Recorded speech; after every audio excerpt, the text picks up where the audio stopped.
எல்லாருக்கும் வணக்கம்ப்பா. என் பேர் Vignesh. Kongu college of arts and சயின்ஸில் மேக்ஸ் டிபார்ட்மெண்ட்டில் அசிஸ்டன்ட் ப்ரொஃபஸராக பாஸ்ட் 2 இயர்ஸாக ஒர்க் பண்ணிகிட்ருக்கேன். இந்த கோவிட்-19 அப்படிங்கிற ஒரு பேண்டமிக் வந்ததால் நம்ம வந்து இப்போ என்ன பண்ண போகிறோம் அப்படின்னா ஆன்லைனில் கிளாஸஸ் எடுக்க போகிறோம். ஸோ ஐ ஹோப் இந்த 3 or 4 months இந்த பேண்டமிக்கில் நீங்கள் எல்லோரும் ரொம்ப சேஃபாக இந்த முன்னேறதோட இன்னும் கொஞ்சம் அழகாக இருந்திருப்பீங்கன்னு நினைக்கிறேன். ஸோ அதே அழகு உற்சாகத்தோடு நம்ம வந்து இன்றைக்கி அடுத்த இயர்க்குள்ளே வந்துட்டோம். ஸோ இதை பற்றி ஒரு 5 நிமிஷம் பேசுவோம். அதுக்கப்புறம் என்ன சப்ஜெக்ட் அப்படிங்கிறதெல்லாம் பேசிக்கலாம். இந்த பேண்டமிக்கில் நம்ம நிறைய விஷயம் கற்றுக்கிட்டோம். நம்ம நிறைய தனியாக இருந்து பழகிட்டோம். நிறைய புது விஷயங்கள் கற்றுட்டு இருந்திருப்போம். இல்லை நிறைய ரெஸ்ட் எடுத்திருப்போம். முன்னோட நிறைய ரெஸ்ட் எடுத்திருப்போம். முன்னோட நிறைய சந்தோஷமாக இருந்திருப்போம். ஃப்ரெண்ட்ஸை மிஸ் பண்ணியிருப்போம். நிறைய விஷயங்கள் நடந்திருக்கும். ஸோ அதில் நான் வந்து பர்சனலாக மிஸ் பண்ணது என்னென்னா இந்த கிளாஸ் ரூம் என்விரான்மெண்ட். அந்த கிளாஸ் ரூம் என்விரான்மெண்ட்டை ரொம்ப மிஸ் பண்ணிட்டு இருந்தேன். ஸோ அதுக்கு ஏதோ இந்த தெய்வாதீனமாக இந்த ஆன்லைன் கிளாஸஸ் அப்படிங்கிற மாதிரிலாம் ஏதோ ஒரு ஆப்ஷன்ஸ் வந்துருச்சு. Thanks to god. At the same time நம்ம எல்லாரும் கூடிய சீக்கிரம் கிளாஸ் ரூம்லேயே மீட் பண்ணால் இன்னும் கொஞ்சம் சந்தோஷமாக இருக்கும் அப்படின்னு நான் நினைக்கிறேன்.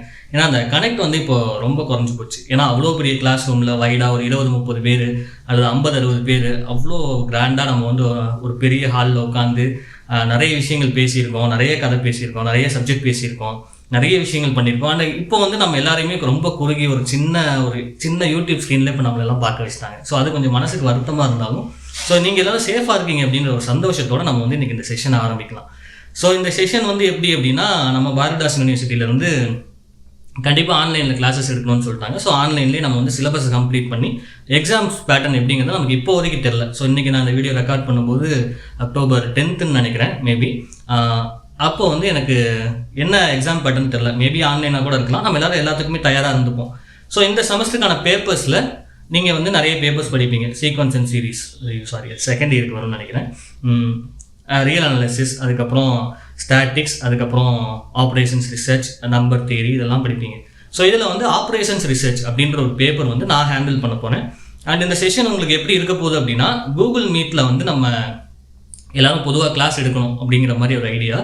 ஆனால் பர்சனலாக எனக்கு எப்படி ஃபீல் ஆச்சுன்னா இந்த சப்ஜெக்டை பொறுத்த வரைக்கும் கொஞ்சம் எக்ஸ்ப்ளனேஷன் நிறைய தேவைப்படும். ஸோ அப்படி நிறைய எக்ஸ்ப்ளனேஷன் தேவைப்படுறதுனால நான் ஒரு ஸ்ட்ரக்சர் புதுசாக பிளான் பண்ணியிருக்கேன். என்ன அப்படின்னா இந்த யூடியூப் ப்ரீமியரில் நீங்கள் இப்போ பார்த்துட்டு இருக்கிற மாதிரி டெய்லி செஷன்ஸ் நான் உங்களுக்கு அப்லோட் பண்ணி வச்சிடுறேன். ஸோ ஒரு வீக்கில் ஒரு வாரத்தில் நமக்கு வந்து இந்த செஷன்ஸ் வந்து இப்படியே நடந்துகிட்ருக்கும். அதாவது யூடியூப்லேயே நடந்துகிட்ருக்கும். நீங்கள் அட்டண்டன்ஸ் போடுறது எப்படி அப்படின்னா இந்த செஷன் நடந்துகிட்டு இருக்கப்போ லைவ் சேட்னு ஒன்று போயிட்டுருக்கும் கீழே. ஸோ அதில் வந்து உங்கள் நேமை வந்து ஃபுல் நேம் டைப் பண்ணி வச்சுருங்க. ஓகேயா? டைப் பண்ணி வச்சுட்டு நான் பார்த்து உங்களுக்கு அட்டண்டன்ஸ் போட்டுருவேன்.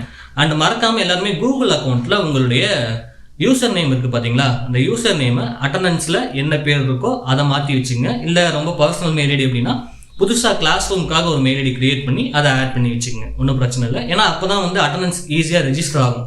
நீங்கள் புதுசாக வச்சுருக்க உங்களுடைய செல்ல பெயர்கள்லாம் இருந்துச்சுன்னா இந்த மை லிட்டில் பிரின்சஸ் அப்படின்ற மாதிரிலாம் ஏதோ பேர்லாம் பார்த்தேன்.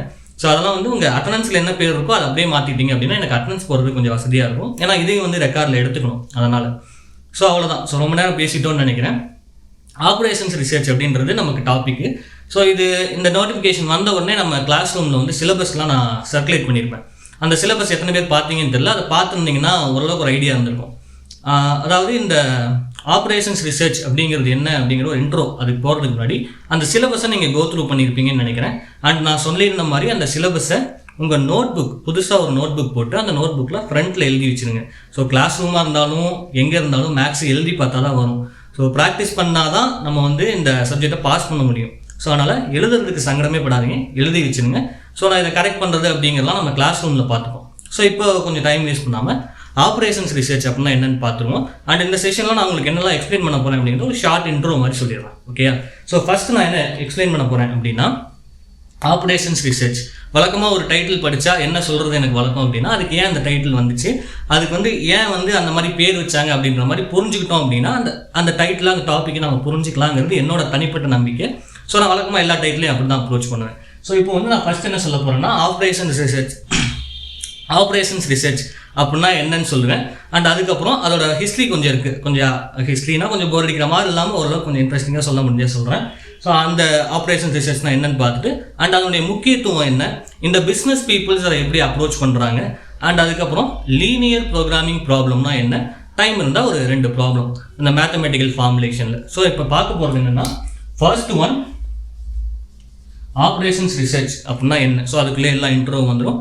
அண்ட் ரெண்டாவது எல்பிபி, அதாவது லீனியர் ப்ரோக்ராமிங் ப்ராப்ளம் அப்படின்னா என்ன, சிலபஸில் ஃபஸ்ட் யூனிட்டில் ஃபஸ்ட்டு வார்த்தையே இருக்கும். ஸோ லீனியர் ப்ரோக்ராமிங் ப்ராப்ளம் அப்படின்னா என்ன அப்படிங்கிறத பார்க்க போகிறோம். அண்ட் அதுக்கப்புறம் ஃபார்முலேஷன் ஆஃப் எல்பிபி.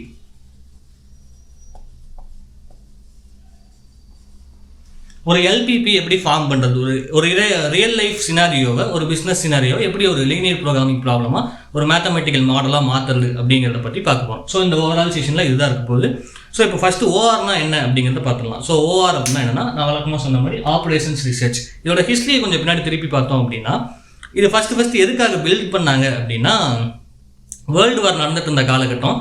அப்போ வந்து நிறைய சீக்ரெட் இன்ஃபர்மேஷன்ஸ்லாம் பாஸ் பண்ணணும், ஒரு கண்ட்ரிலேருந்து இன்னொரு கண்ட்ரிக்கு பாஸ் பண்ணணும். அப்படி பாஸ் பண்ணுறப்போ வந்து பார்த்தீங்கன்னா நிறைய அந்த இன்ஃபர்மேஷன் திருடு போக ஆரம்பிச்சிது. ஸோ அப்படி திருடு போக ஆரம்பிச்சிது அப்படின்னா ஒரு நாட்டுக்கே அது வந்து ரொம்ப சிரமமான ஒரு சூழ்நிலை. அந்த சீக்ரெட்ஸ்லாம் வெளியே போச்சுன்னா அவங்க போரில் ஜெயிக்கிறது ரொம்ப கஷ்டம். ஸோ அதனால் என்ன பண்ணாங்கன்னா, ஒரு எக்ஸ்பர்ட்ஸ் டீம் ஃபார்ம் பண்ணி இந்த சிலபஸ்ன்னு சொல்லிட்டேன். ஸோ இந்த மிலிட்ரி சீக்ரெட்ஸ் அது எல்லாத்தையுமே வந்து ஒரு கோடிங் லாங்குவேஜ் மாதிரி, ஸோ இங்கே இருக்கவங்க ஒருத்தவங்க அதை என்கிரிப்ட் பண்ணி கொடுப்பாங்க. ஸோ என்கிரிப்ஷன் எங்கேயாவது கேள்விப்பட்டிருப்பீங்க, உங்கள் வாட்ஸ்அப்லேயே கூட இருக்குன்னு நினைக்கிறேன். அந்த ஒரு பர்டிகுலர் இன்ஃபர்மேஷனை என்கிரிப்ட் பண்ணி கொடுத்துருவாங்க. இங்கேருந்து இப்போ இன்ஃபர்மேஷனை கொண்டு போகிறவருக்கு, என்கிரிப்ட் பண்ணவங்களுக்கு மட்டும்தான் தெரியும் அது என்ன இன்ஃபர்மேஷன். அண்ட் அனதர் எண்டில் அந்த என்கிரிப்ஷனை டீக்ரிப்ட் பண்ணுவாங்க ஒருத்தவங்க, அதாவது அந்த கோடிங்லேருந்து அந்த இன்ஃபர்மேஷனை எக்ஸ்ட்ராக்ட் பண்ணி எடுக்கிறது. ஸோ அதுக்கு பேர் தான் டீக்ரிப்ஷன். ஸோ இங்கே என்கிரிப்ட் பண்ணுறவருக்கு அது என்ன டீட்டெயில்னு தெரியும், அவர் இங்கே இந்த நாட்டிலே தான் இருப்பார். வேற ஒருத்தர்கிட்ட கொடுத்து அதை அனதர் கண்ட்ரிக்கு பாஸ் பண்ணுவாங்க. ஓகே, ஸோ அதாவது அங்கே போர் பண்ணிட்டு இருக்கவங்களுக்கு, ஏன்னா கண்ட்ரியோட ஆஃபீஸும் போர் நடந்துட்டு இருக்க இடமும் ரொம்ப தூரம் இருக்கும் இல்லையா. இப்போ நடுவில் கொண்டு போகிற ஒருத்தர் இருக்கார்ல, அவருக்கு இந்த என்கிரிப்டட் டேட்டா வந்து வேற மாதிரி இருக்கும், ஆக்சுவல் டேட்டா இருக்காது, ஆனால் வேற மாதிரி இருக்கும். ஸோ இவங்க யூஸ் பண்ண அந்த பர்டிகுலர் கோடிங் லாங்குவேஜை யூஸ் பண்ணி இவர் அந்த இன்ஃபர்மேஷன் அங்கே கொடுத்ததுக்கப்புறம் அங்கே ஒருத்தர் இதை டீக்ரிப்ட் பண்ணி அந்த போரில் இருக்க தளபதிக்கு இதெல்லாம் சொல்லுவார். ஸோ இதில் முக்கியமாக பார்த்தீங்கன்னா, நடுவில் அந்த இன்ஃபர்மேஷனை கொண்டு போகிறவர் இந்த இன்ஃபர்மேஷனை பாஸ் பண்ணாலும் சரி அல்லது வேறு யாருக்காவது பணத்துக்கு விற்றாலும் சரி நோ யூஸ். ஸோ அப்போ வந்து அந்த இன்ஃபர்மேஷனால் எந்த யூஸுமே கிடையாது, ஏன்னா அது அவங்களுக்கும் புரியாது, அந்த எண்டில் டீக்ரிப்ட் பண்ணுறவருக்கு மட்டும்தான் புரியும். ஸோ இந்த மாதிரி ஒரு பர்பஸ்க்காக ஒரு தியரி மாதிரி டெவலப் பண்ணி வச்சுருந்தாங்க. ஸோ இதை வந்து ஏன் ஆப்ரேஷன்ஸ் ரிசர்ச்னு இதுக்கு பேர் வச்சாங்க அப்படின்னா, ஸோ மிலிட்ரியை பொறுத்த வரைக்கும் அந்த மிலிட்ரியில் எல்லாமே ஒரு ஆப்ரேஷன்ஸ் பேஸ்டு, ஆப்ரேஷன் டி அந்த மாதிரிலாம் சொல்லுவாங்க, நிறைய சினிமாவில் கேள்விப்பட்டிருப்பீங்க. ஸோ அதே மாதிரி அந்த ஆப்ரேஷன்ஸ்க்கான ஒரு ரிசர்ச், அதனால தான் இதுக்கு பேர் ஆப்ரேஷன்ஸ் ரிசர்ச். ஸோ லேட்டரான் இந்த போரில் இதெல்லாம் இந்த தியரிலாம் பில்ட் பண்ணி வச்சதுக்கப்புறம் இது ஒரு செட் ஆஃப் பஞ்ச் அப்படியே இருந்துச்சு. இந்த பிஸ்னஸ் பீப்புள் அதுக்கப்புறம் உள்ளே வந்தாங்க. பிஸ்னஸ் பீப்புள் வந்ததுக்கப்புறம் ஸோ இதில் வந்து ஒரு ஆப்டிமைசேஷன் டெக்னிக் ஒன்று இருக்குது. எதுவாக இருந்தாலும் நம்ம மேக்ஸிமைஸ் பண்ணலாம், மினிமைஸ் பண்ணலாம். நீங்கள் ஈவன் ஒரு மளிகை கடை வச்சிருந்தா கூட நீங்கள் அப்ளை பண்ணி பார்க்கலாம். அது எப்படிங்கிறத நான் பின்னாடி சொல்கிறேன். ஸோ அதை வந்து ஒரு பிஸ்னஸில் நம்ம போடுற லாபம் என்ன ஆகணும், மேக்ஸிமைஸ் ஆகணும். அண்ட் நமக்கு ஆகிற செலவு மினிமைஸ் ஆகணும். ஒரு பிஸ்னஸ் பீப்புளோட மைண்ட் செட்டே அப்படி தான்.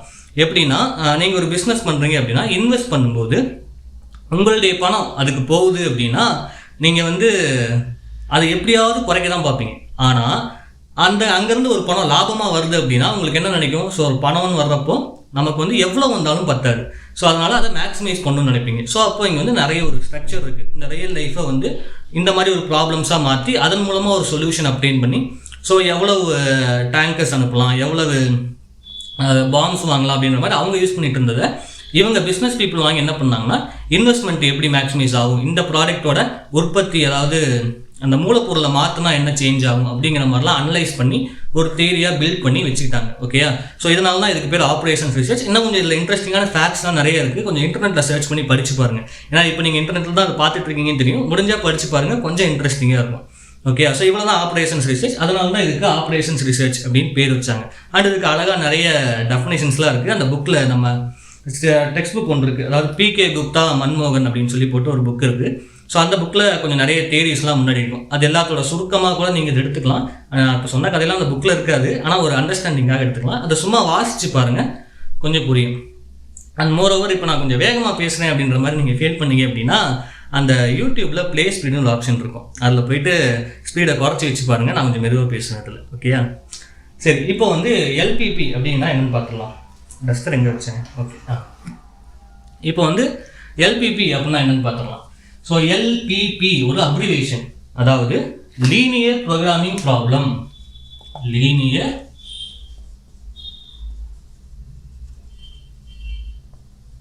ப்ரோக்ராமிங் ப்ராப்ளம் ஸோ மேக்ஸ்னாலே ப்ராப்ளம் வரதான் செய்யும். ஸோ அதில் இது லீனியர் ப்ரோக்ராமிங் ப்ராப்ளம் ஆச்சா. ஸோ இதில் லீனியர்னா என்ன அப்படிங்கிறது நமக்கு தெரியும். வழக்கமாக நமக்கு இருக்க கெட்ட பழக்கமே அதான, ஒரு டைட்டில் படித்தோம்னா அதுக்கு ஏன் அந்த பேர் வச்சாங்கன்னு சொல்லி கண்டுபிடிக்கிறது. So linear programming problem. Linear அப்படின்னா என்ன? ஸோ லீனியர் அப்படின்னா என்னென்னா, ஒரு மேத்தமெட்டிக்கல் எக்ஸ்பிரஷன் மேத்தமெட்டிக்கல் டேர்மில் லீனியர், அதாவது பவர் 1 இருக்கும், அவ்வளோதான். ரொம்ப சிம்பிளாக சொன்னால். ஸோ இப்போது 2x + y அப்படின்னு இருந்துச்சுன்னா இது வந்து ஒரு மேத்தமெட்டிக்கல் எக்ஸ்பிரஷன் ஆச்சா. ஸோ இதில் இன்வால்வ் ஆகிருக்க வேரியபிள்ஸ்க்கு பவர் என்ன இருக்குன்னு பார்க்கணும். பவர் என்ன இருக்குது? 1 இருக்குது. ஸோ அதனால் இது ஒரு லீனியர் எக்ஸ்பிரஷன். ஸோ இது ஒரு மேத்தமெட்டிக்கல் எக்ஸ்பிரஷன். ஓகே. அண்ட் இப்போது 2xy + 3x = 0 இப்படின்னு இருந்துச்சுன்னா ஃபர்ஸ்ட் இது லீனியரான்னு செக் பண்ணணும். லீனியர்னா இன்வால்வ் ஆகிருக்க வேரியபிளோட பவர், ஹையஸ்ட் பவர் 1 இருக்கணும். ஸோ இங்கேயும் ஒன்றா இருக்குது, இங்கேயும் ஒன்றா இருக்குது, இங்கேயும் ஒன்றா இருக்குது. ஆனால் நான் என்ன சொல்லுவேன் அப்படின்னா இது லீனியர் இல்லைன்னு சொல்லுவேன். ஏன்னா இங்கே 2 வேரியபிள் மல்டிப்ளிகேஷனில் இருக்கா. ஸோ அதனால் இது லீனியர் கிடையாது. ஆனால் இது ஒரு மேத்தமெட்டிக்கல் எக்ஸ்பிரஷன், நான் லீனியர் மேத்தமெட்டிக்கல் எக்ஸ்பிரஷன் அப்படின்னு சொல்லலாம். சாரி, மேத்தமெட்டிக்கல், இது எக்ஸ்பிரஷன், இது ஈக்குவேஷன். ஒரு ஈக்குவல் டு சிம்பிள் அதில் இன்வால்வ் ஆயிடுச்சு அப்படின்னா அதுக்கு பேர் வந்து நம்ம ஈக்குவேஷன் சொல்லுவோம். ஸோ ஈக்குவல் டு வந்துச்சுன்னா அதுக்கு பேர் ஈக்குவேஷன். ஈக்குவல் டு இல்லாமல் இருந்துச்சுன்னா அதுக்கு பேர் எக்ஸ்பிரஷன். ஓகே. ஸோ இவ்வளோதான். ஸோ இதில் லீனியர் ஈக்குவேஷன்ஸ் தான் நமக்கு இருக்க போகுது. அதாவது இங்கே xyன்னு யூஸ் பண்ணதை நான் வந்து x1 x2ன்ற மாதிரி வேரியபிள், அதாவது 2x1 + x2 = 0. ஸோ இது லீனியராக, ஆமாம் லீனியராக தான் இருக்கும். நம்ம ஃபார்ம் பண்ணுறது லீனியராக தான் இருக்கும். ஸோ அந்த மாதிரி ஒரு ரியல் லைஃபை எப்படி இந்த மாதிரி ஈக்குவேஷனாக ஃபார்ம் பண்ணுறோம் நான் பின்னாடி சொல்கிறேன். இதில் பார்ப்போம். ஃபஸ்ட்டு இது வந்து பவர் 1 இருக்குது, இதுலேயும் பவர் 1 இருக்குது, = 0. ஸோ இது ஒரு linear expression. Equal to involve ஆகிருக்கனால இது வந்து லீனியர் ஈக்குவேஷன். ஸோ ஃபுல்லாக நம்ம இதில் ஆப்ரேட் பண்ண போகிறது எல்லாமே லீனியர் ஈக்குவேஷன். ஸோ அதனால இதில் லீனியர்ங்கிற வார்த்தை வந்து ப்ரோக்ராமிங் அப்படின்னா என்னன்னா, வழக்கமாக நமக்கு தெரியும் ஒரு கோடிங் எழுதுவோம் இல்லையா. ஸோ கம்ப்யூட்டர் படிச்சிருந்தா ஒரு கோடிங் எழுதுவோம். ஸோ இங்கேயும் அதே மாதிரி தான், ஒரு ஓவரால் ரியல் லைஃப் இன்சிடென்ட்டாக ஒரு கோடாக, ஒரு ஈக்குவேஷனாக, அது ஒரு கோடு, ஒரு டைப் ஆஃப் கோடு ஈக்குவேஷனாக மாற்றுறது. ஸோ அந்த மாதிரி ஒரு ப்ரோக்ராம் பண்ணுறது. ஸோ அதனால் லீனியர் ப்ரோக்ராமிங் ப்ராப்ளம், ஒரு ரியல் லைஃப் ப்ராப்ளமை அப்படி மாற்றுறது. ஸோ அதனால் இதுக்கு பேர் வந்து இது. இப்போ லீனியர் ப்ரோக்ராமிங் ப்ராப்ளம் அப்படின்னா என்ன, அதோட ஓவரால் ஸ்ட்ரக்சர் என்ன அப்படிங்கிறத பார்க்க போகிறோம். அதாவது ஒரு ரியல் லைஃப் சுச்சுவேஷன் அல்லது ஒரு பிஸ்னஸ் சுச்சுவேஷனை நம்ம வந்து லீனியர் ப்ரோக்ராமிங் ப்ராப்ளமாக நம்ம கன்வெர்ட் பண்ணலாம். ஓகேயா. ஸோ அப்படி கன்வெர்ட் பண்ணுறதுக்கு நமக்கு 2 விஷயம் வேணும். First one objective function. அதாவது அப்ஜெக்டிவ் ஃபங்க்ஷன். ஸோ வழக்கம் போல் புதுசாக ஒரு பேர் சொல்லிட்டோம். இதுக்கு ஏன் அப்ஜெக்டிவ் ஃபங்க்ஷன் சொன்னால் கொஞ்சம் போர் அடிக்கிற மாதிரி இருக்கும், சிம்பிளாக சொல்கிறேன். ஸோ அப்ஜெக்டிவ் அப்படின்னா என்னென்னா, ஒரு குறிக்கோள், ஓவரால் அந்த ப்ராப்ளமோட குறிக்கோள் என்னங்கிறத ஃபஸ்ட்டு ஐடென்டிஃபை பண்ணிக்கணும். ஸோ அதான் வந்து அப்ஜெக்டிவ். அதை வந்து ஒரு ஃபங்க்ஷனாக ரெப்ரசென்ட் பண்ணணும். ஸோ ஃபங்க்ஷன்னா அந்த x + y அந்த வேரியபிளாக சொல்கிறோம்ல. ஸோ அதனால தான் அது அப்ஜெக்டிவ் ஃபங்க்ஷன். ஸோ அதை வந்து ஓவரால் மோட்டோ என்ன, ஒரு பிஸ்னஸ் ப்ராப்ளம்னா ஓவரால் 2 மோட்டோ தான் இருக்கும். ஒன்று ப்ராஃபிட்டை மேக்ஸிமைஸ் பண்ணுறது, இல்லை அதில் லாஸை பற்றி பேசியிருந்தாங்க அல்லது எக்ஸ்பென்சஸை பற்றி பேசியிருந்தாங்கன்னா மினிமைஸ் பண்ணுறது. ஸோ ஓவராலாக 2 தான் அப்ஜெக்டிவ் ஃபங்க்ஷனில். ஒன்று மேக்ஸிமைஸ் பண்ணுறது, ரெண்டாவது மினிமைஸ் பண்ணுறது. நீங்கள் ஒரு பிஸ்னஸ் மேனோட பாயிண்ட் ஆஃப் வியூவில் இருந்து அப்போதைக்கு அந்த சுச்சுவேஷனில் மேக்ஸிமைஸ் பண்ணுமா மினிமைஸ் பண்ணுமாங்கிறத முடிவு பண்ணணும். இப்போ ஒரு ப்ராப்ளமில் எக்ஸ்பென்சஸ் பற்றி பேசியிருந்தாங்க அப்படின்னா நீங்கள் அப்ஜெக்டிவ் ஃபங்க்ஷன் மேக்ஸிமைஸ் பண்ணிங்கன்னா என்ன ஆகும், எக்ஸ்பென்சஸ் அதிகமாகும். எக்ஸ்பென்சஸ் அதிகமாச்சுன்னா என்ன ஆகும், நமக்கு பிஸ்னஸ் லாஸ் ஆகும். ஸோ இது ஏன் நான் வந்து உங்கள்கிட்ட சொல்கிறேன் அப்படின்னா, இது சம்மந்தமாக ஒரு நிறைய படிப்புகள்லாம் இருக்குது. எம்எஸ்சி ஆப்ரேஷன்ஸ் ரிசர்ச்னு ஒரு படிப்பு கூட இருக்குது. நீங்கள் ஆப்ரேஷன்ஸ் ரிசர்ச்சே மெயினாக எடுத்துகிட்டு அதில் படிச்சுட்டு போனீங்க அப்படின்னா டேட்டா சயின்டிஸ்ட், டேட்டா அனலிஸ்ட் அந்த மாதிரிலாம் ஆகலாம். ஸோ நிறைய கம்பெனிஸ்க்கு வந்து இதெல்லாம் தெரியாது. இப்போ நான் சொல்லிட்டு இருக்கேன் அந்த ஃபார்முலேஷன்லாம் தெரியாது, ப்ராஃபிட்டை மேக்ஸிமைஸ் பண்ணுறது. ஸோ எல்லா கம்பெனிலையுமே ஒரு டிபார்ட்மெண்ட் இருக்கும், R&D டிபார்ட்மெண்ட், அதாவது ரிசர்ச் அண்ட் டெவலப்மெண்ட். ஸோ அதில் வந்து இந்த OR படித்தவங்களுக்கு நிறைய வாய்ப்பு இருக்குது. ஸோ அதனால் இந்த ஓவரால் செஷனில் உங்களுக்கு ரொம்ப பிடிச்சி போச்சு அப்படின்னா இதை நீங்கள் மெயின் சப்ஜெக்டாக கூட எடுத்து படிக்கலாம். ஸோ இப்போ நீங்கள் ஃபைனல் இயரில் இருக்கீங்க, அடுத்து பிஜி போகணுன்னா கூட எம்எஸ்சி ஆப்ரேஷன்ஸ் ரிசர்ச் போகலாம். ஸோ அது சம்மந்தமாக இதில் ஒரு ஆப்பர்ச்சுனிட்டிஸ் இருக்குது. அதை பற்றி 2 நாள் செப்பரேட்டாக தனியாக பேசுவோம். ஸோ இப்போ சொல்லலாம். So maximise minimise. ஸோ இப்போ வந்து ப்ராஃபிட்டாக இருந்துச்சுன்னா மேக்ஸிமைஸ் பண்ணணும், எக்ஸ்பென்சஸ் அல்லது லாஸாக இருந்துச்சுன்னா மினிமைஸ் பண்ணணும். அவ்வளோதான். ஸோ 2 விஷயம் தான் நான் இதில் இருக்க போகுது. அண்ட் அது ஃபங்க்ஷனுக்கு ஏதாவது ஒரு பேர் வச்சுக்கலாம். ஓகே, அது எப்படிங்கிறத நான் பின்னாடி சொல்கிறேன். அண்ட் ரெண்டாவது subject to constraints. Okay, so இப்போ ஒரு மேக்ஸிமைஸ் பண்ணுறோம் அல்லது மினிமைஸ் பண்ணுறோங்கிறத வச்சுக்கலாம். ஒரு ப்ராஃபிட்டை மேக்ஸிமைஸ் பண்ணணும். ஒரு குறிப்பிட்ட கன்ஸ்ட்ரெயின்ஸ் இருக்கும். கன்ஸ்ட்ரெயின்ஸ் அப்படின்னா என்ன, கட்டுப்பாடுகள். இந்த கட்டுப்பாடுகளுக்கு உட்பட்டு, அதாவது ஒரு நாளைக்கு 8 மணி நேரம் தான் வேலை பார்க்க முடியும் ஒர்க்கர்ஸ், ஆனால் எனக்கு வந்து இவ்வளோ அவுட்புட் வேணும் அப்படிங்கிற மாதிரி ஒரு ஓனர் எதிர்பார்க்குறாருன்னு வைங்களேன். ஸோ அங்கே ஒரு கட்டுப்பாடு இருக்குல்ல, இவ்வளோ மணி நேரம் தான் ஒர்க் பண்ண முடியும்னு. ஸோ அதை தான் நம்ம என்ன சொல்லுவோம்னா கன்ஸ்ட்ரெயின்ஸ் அப்படின்னு சொல்லுவோம். அந்த கன்ஸ்ட்ரெயின்ஸ்லாம் என்னென்னா ஒரு லீனியர் ஈக்குவேஷனாக இருக்கும். ஸோ முன்னாடி சொன்னேன் இல்லையா, லீனியர் ஈக்குவேஷன். ஸோ அந்த மாதிரி ஒரு லீனியர் ஈக்குவேஷன்ஸாக இருக்கும். இதில் முக்கியமாக ஒரு லீனியர் ப்ரோக்ராமிங் ப்ராப்ளமில் நம்ம எத்தனை வேரியபிள் வேணால் இன்க்ளூட் பண்ணிக்கலாம். என் நம்பர் ஆஃப் வேரியபிள்ஸ் இன்க்ளூட் பண்ணிக்கலாம், ஆனால் ஃபைனைட் நம்பர். ஓகே. அண்ட் அதுக்கப்புறம் இந்த கன்ஸ்ட்ரெயின்ஸ், ஒரு லீனியர் ப்ரோக்ராமிங் ப்ராப்ளமுக்கு 2 கன்ஸ்ட்ரெயின்ட் தான் இருக்கணும், 3 கன்ஸ்ட்ரெயின்ட் தான் இருக்கணும், எந்த லிமிடேஷன்ஸுமே கிடையாது. ஏன்னா ரியல் லைஃப்லேயே அப்படி தான், எல்லா விதமான விஷயங்களுக்கும் நமக்கு கட்டுப்பாடுகள் இருக்கும். அதனால் என் நம்பர் ஆஃப் கன்ஸ்ட்ரெயின்ஸ் நமக்கு இருக்கலாம். ஸோ அதனுடைய ஜென்ரல் ஃபார்மேட் எப்படி இருக்கும் அப்படிங்கிறத பார்த்தோம் அப்படின்னா, ஒரு லீனியர் ப்ரோக்ராமிங் ப்ராப்ளமை நீங்கள் அப்ரோச் பண்ணுறப்போ அது பார்க்கறதுக்கு இப்படி தான் இருக்கும். அதாவது மேக்ஸிமைஸ், அதுக்கு இசட்னு ஒரு பேர் வச்சுட்டு sum a x1 b x2 up to a b வேணாம், a1 a2 சொல்கிறோம். Okay. an xn subject to the constraints. அந்த constraints என்ன இருக்கும் அப்படின்னா some b11 x1 b12 x2 up to b1n xn. இது first constraint. ரெண்டாவது constraint b21 x1 b22 x2 up to b2n xn. So இதே மாதிரி continue ஆகிட்டே போச்சுன்னா m1 x1 m2 x2 plus and so on mn xn. So ஒரு linear programming problem பார்க்கறதுக்கு அதோட general format இப்படி தான் இருக்கும். ஸோ இதை ஒரு 2 மார்க்காக கூட கேட்கலாம். Write down the general format of linear programming problem அப்படின்னு. ஸோ இதெல்லாம் a1 a2 a3 இதெல்லாம் வந்து கான்ஸ்டன்ட்ஸு. நம்ம யூஸ் பண்ணுற வேரியபிள்ஸ் x1 x2 ஆரம்பிச்சு n number of variables use பண்ணிக்கலாம். அண்ட் கன்ஸ்ட்ரெயின்ஸும் அதே மாதிரி தான். ஸோ ஒவ்வொரு கன்ஸ்ட்ரெயினுமே நமக்கு ஒரு கான்ஸ்டன்ட் வேரியபிள் அந்த மாதிரி போயிட்டே இருக்கும். ஓகே. ஸோ இதை வந்து பாஸ் பண்ணி நோட்டில் எழுதி வச்சுங்க, general form of linear programming problem. So அதான் இது. அண்ட் அதுக்கப்புறம் இப்போ இதை வச்சு ஒரு ப்ராப்ளம் பார்த்துடலாம். ஸோ இந்த ப்ராப்ளம்ஸ் அப்படின்னு வந்தப்போ ஓவராலாக வந்துட்டுனா, ஸோ ஓவர்னா என்னன்னு சொல்லியிருக்கேன். அண்ட் அதுக்கப்புறம் லீனியர் ப்ரோக்ராமிங் ப்ராப்ளம்னா என்னன்னு சொல்லியிருக்கேன். அதுக்கப்புறம் இப்போ பார்க்க போகிறது formulation of linear programming problem. ஒரு லீனியர் ப்ரோக்ராமிங்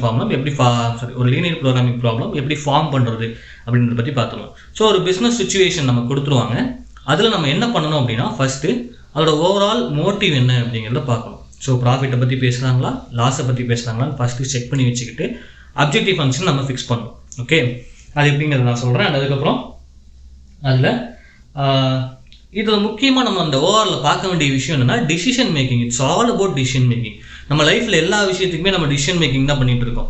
ஸோ ஒரு விஷயம் இப்போ இன்றைக்கி இந்த கிளாஸுக்கு வரலாமா வேண்டாமாங்கிறத முதற்கொண்டு நீங்கள் டிசிஷன் எடுத்திருப்பீங்க. ஸோ இங்கே போகலாமா வேண்டாமா, போனால் என்ன நடக்கும், நமக்கு வேறு வேலை இருக்குது, வேறு உருப்படியான வேலைகள்லாம் ஏதாவது பார்ப்போமே அப்படின்ற மாதிரிலாம் யோசிச்சிருப்பீங்க இல்லையா.